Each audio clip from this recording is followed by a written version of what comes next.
brought to you by Kuku FM. Download the app now. हम आ गए हैं नए दिन में नए किस्सों के साथ, लेकिन पहले एक शेर सुन लीजिए।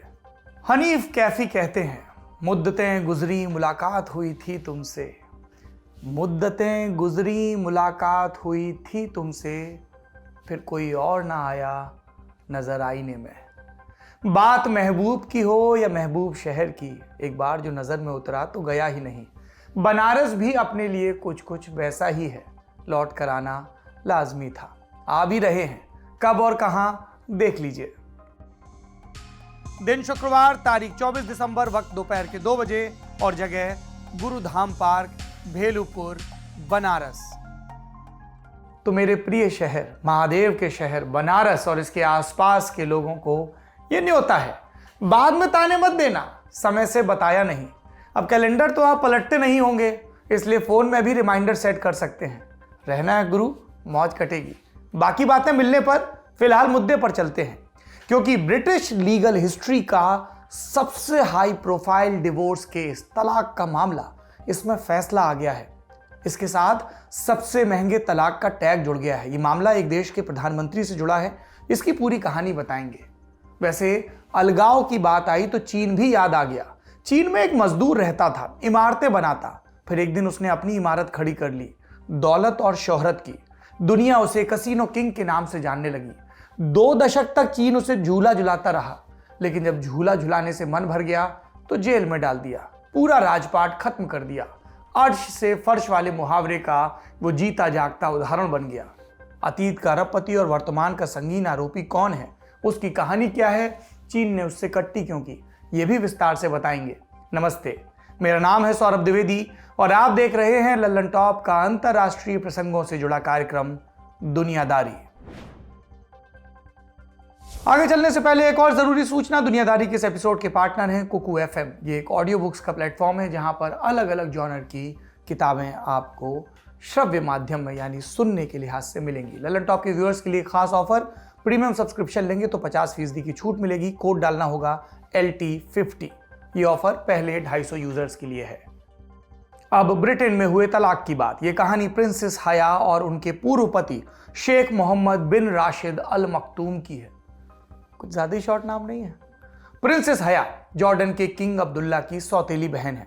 शेख मोहम्मद दुबई के शासक। इनके साथ साथ वो संयुक्त अरब अमीरात यानी UAE के उपराष्ट्रपति और प्रधानमंत्री भी हैं। हया से उनकी शादी 2004 में हुई। वो शेख मोहम्मद की छठी पत्नी थी। दोनों की उम्र में 25 साल का फर्क था, लेकिन उनके रिश्ते में कोई उतार नहीं दिखता था। दोनों पब्लिक प्लेस में साथ नजर आते। शेख मोहम्मद का विदेशी दौरा हो या हॉर्स रेसिंग के मुकाबले, हया हमेशा उनके बगलगीर होती। प्रिंसेस हया इंटरव्यू में अपने पति की जमकर तारीफ करती, उनकी जोड़ी की मिसाल दी जाती। फिर 2019 का साल आया, 15 अप्रैल का दिन। प्रिंसेस हया चुपचाप दुबई से निकल गई अपने दोनों बच्चों के साथ। उन्होंने पहले जर्मनी में शरण मांगी, बात नहीं बनी तो ब्रिटेन पहुंच गई। सवाल उठा कि प्रिंसेस हया आखिर दुबई से भागी क्यों। दरअसल शेख मोहम्मद को अपनी सबसे प्यारी पत्नी पर शक होने लगा था। शक कि हया का उनके बॉडीगार्ड के साथ अफेयर चल रहा है।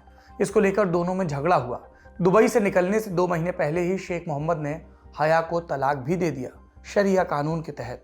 ये बात हया को पता नहीं थी। उस समय शेख की बेटी लतीफ़ा का मैटर भी चर्चा में था।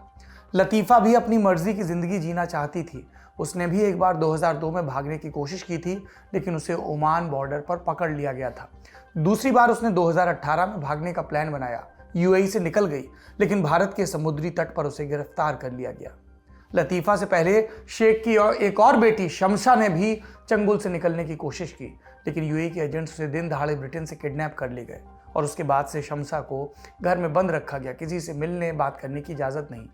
हया को डर था कि शेख ने जो हाल अपनी बेटियों का किया वही उसके साथ भी हो सकता है अगर वो दुबई में रुकी रही।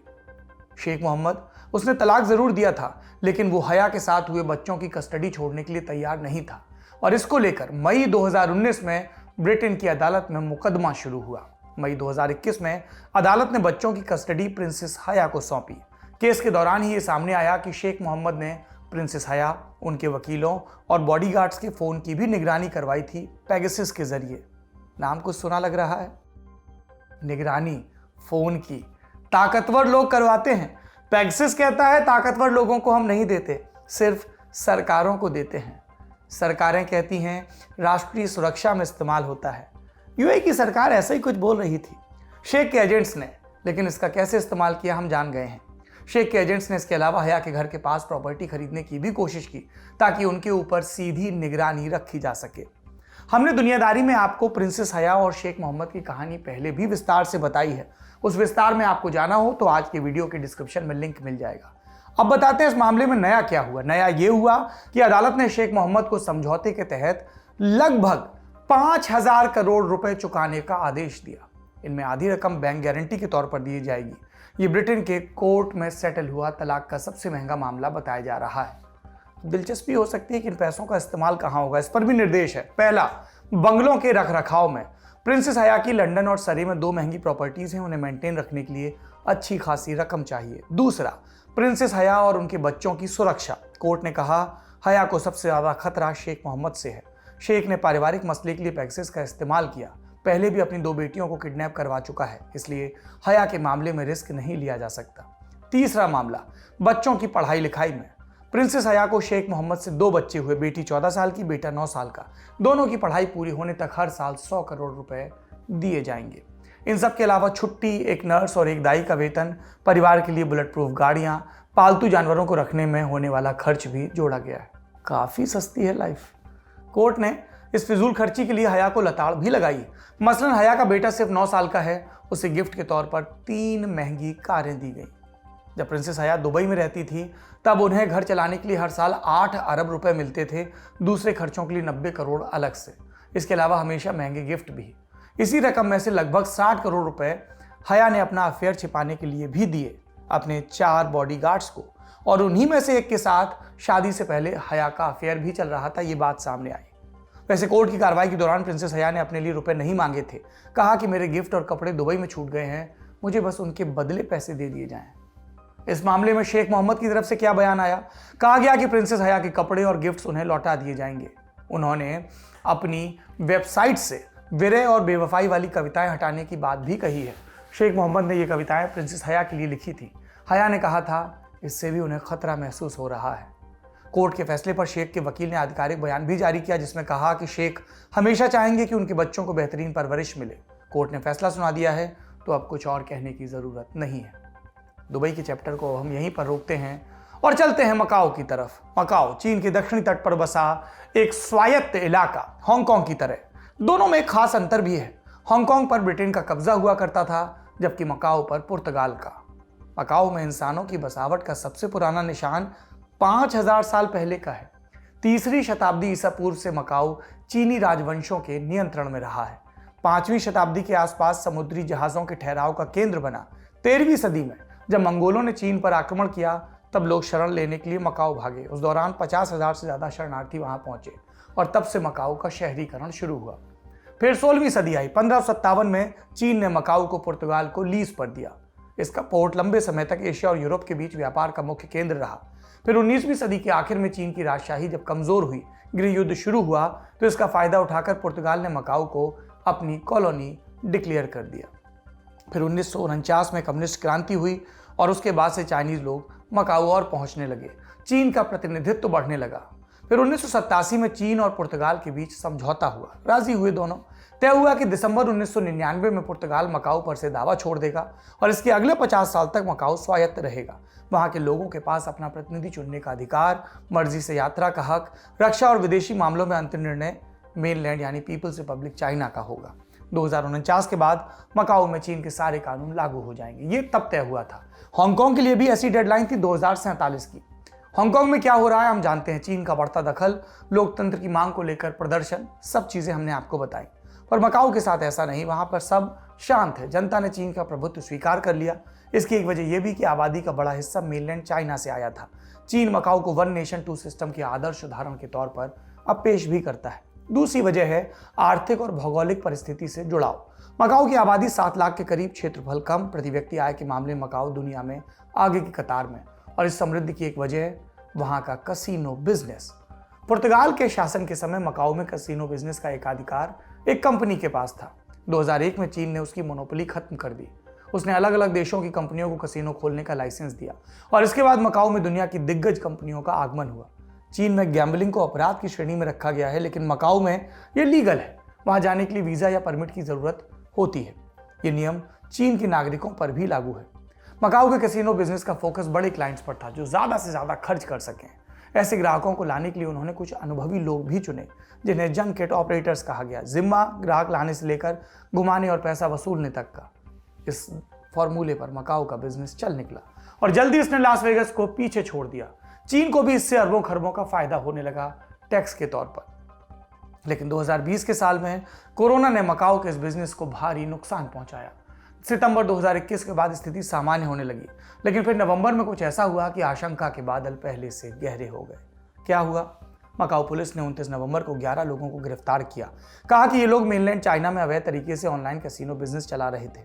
हमने आपको बताया अब मकाऊ में जुआ खेल या खिला सकते हैं, पर चीन में ऐसा करेंगे तो 10 साल की जेल होगी, साथ में जुर्माना भी।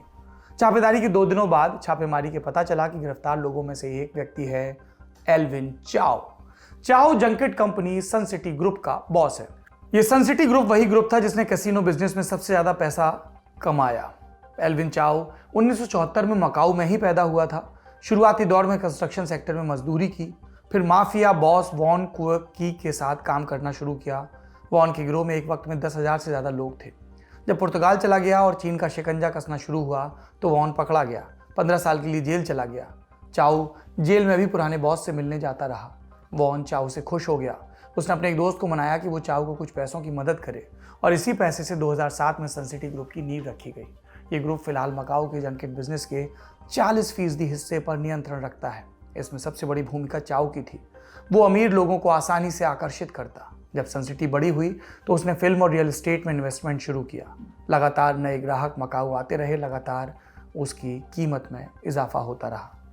गिरफ्तारी के 2 दिनों के बाद चाओ ने सन सिटी के सीईओ का पद छोड़ दिया। इसके बाद कंपनी के शेयर धड़ाम से नीचे भी गिरे। आशंका जताई जा रही है कि मकाऊ का कैसीनो बिजनेस भी ओवरऑल बुरी तरह प्रभावित हो सकता है। चाओ ने वक्त वक्त पर चीन के प्रति वफादारी साबित करने की कोशिश की, फिर भी ऐसा क्यों हुआ? 2020 में आरोप लगा कि उसकी कंपनी हांगकांग के प्रोटेस्टर्स को, प्रदर्शनकारियों को फंड दे रही है। चाओ ने इसका सिरे से खंडन किया, लेकिन चीन के आला कमान की भौहें टेढ़ी हो चुकी थी। खिलाफ होने की और भी वजह हैं।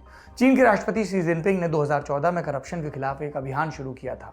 रपट है कि जुए के चलते चीन से 14 लाख करोड़ रुपए की मनी लॉन्ड्रिंग हो रही है मकाऊ के जरिए। चीन सरकार मानती है कि इसमें जंकेट ऑपरेटर का बड़ा हाथ है। एल्विन चाओ पर पिछले साल गुप्त जांच बिठाई गई। पता चला कि वो फिलीपींस और कंबोडिया से ऑनलाइन कैसीनो बिजनेस चला रहा था। जो मकाऊ नहीं जा सकते थे उनके लिए चीन में बैठकर जुआ खेलने की व्यवस्था भी कर रहा था। सबूत जुटे तो अरेस्ट वारंट निकला और फिर मकाऊ पुलिस ने चाओ को गिरफ्तार कर लिया। चाओ ने गुनाह कबूल कर लिया है।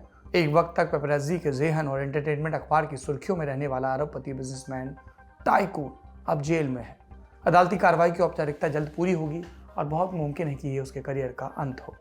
अंत आज की दुनियादारी का भी यही होता है। उम्मीद है कल फिर मुलाकात होगी। शुभ रात्रि।